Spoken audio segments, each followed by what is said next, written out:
Hi నమస్తే అండి. నేను సత్యాని. Welcome back to Shri Satya recipes.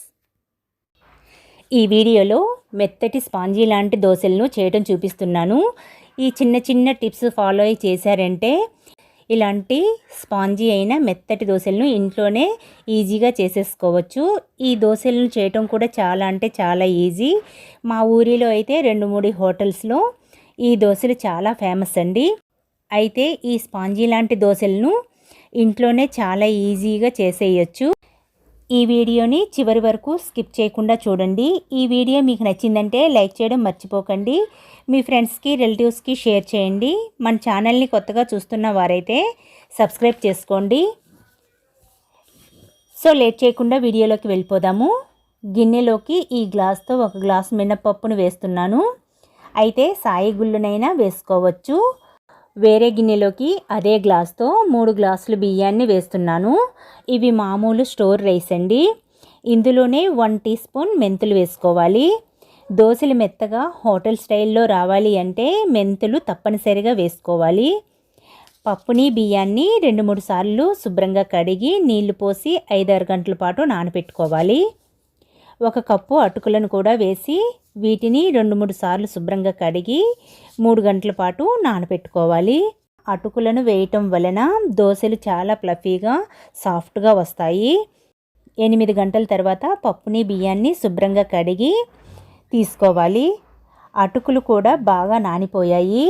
Mixie జార్లోకి పప్పుని బియ్యాన్ని వేసి గ్రైండ్ చేస్తున్నాను.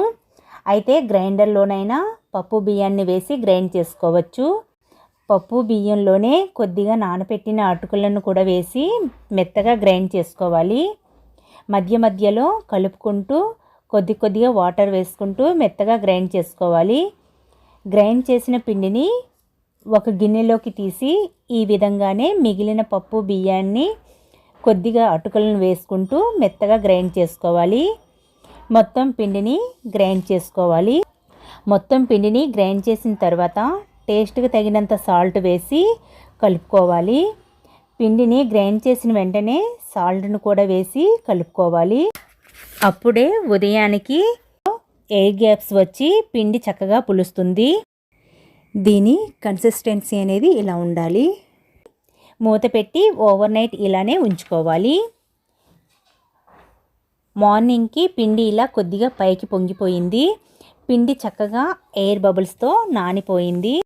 ఒక చిన్న గిన్నెలో కొద్దిగా పిండిని తీసేసి మొత్తం ఒకసారి బాగా కలుపుకోవాలి.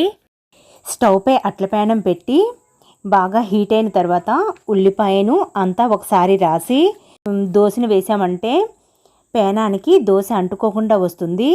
అయితే పిండిని వేసి గరిటతో బాగా పల్చగా కాకుండా ఇలా థిక్నెస్తో దోశను లైట్గా స్ప్రెడ్ చేసి పైన కొద్దిగా 1/2 టీ స్పూన్ ఆయిల్ వేసుకోవాలి.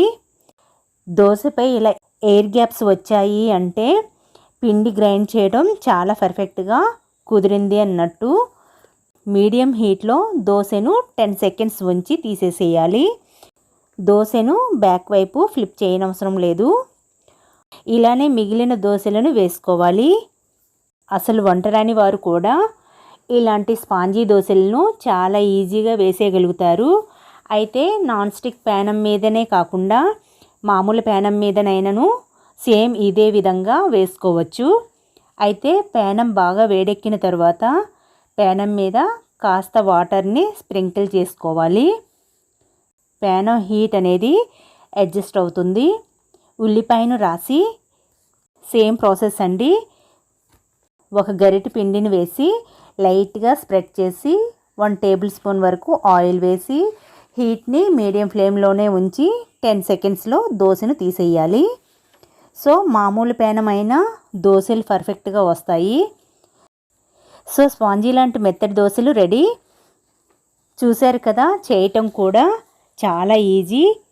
మన పెద్దవాళ్ళు అట్ల తద్దప్పుడు ఇలాంటి దోశలు అంటే అట్లను చేసేవారు. ఈ స్పాంజీ లాంటి దోశలను పల్లి చట్నీతో కానీ ఈ దోశల్లో మోస్ట్ ఫేమస్ అండి. పానకాన్ని వేసుకొని తిన్నామంటే చాలా బాగుంటుంది. ఇప్పుడు పానకం దొరికే సీజన్ కూడా. మీకు పానకం దొరికితే దోశల్లో పానకం ట్రై చేసి చూడండి. చాలా అంటే చాలా బాగుంటుంది. సో ఈ వీడియో మీకు నచ్చిందంటే లైక్ చేయడం మర్చిపోకండి. మీ ఫ్రెండ్స్కి రిలేటివ్స్కి షేర్ చేయండి. మన ఛానల్ని కొత్తగా చూస్తున్న వారైతే సబ్స్క్రైబ్ చేసుకోండి. Thanks for watching Sri Satya recipes.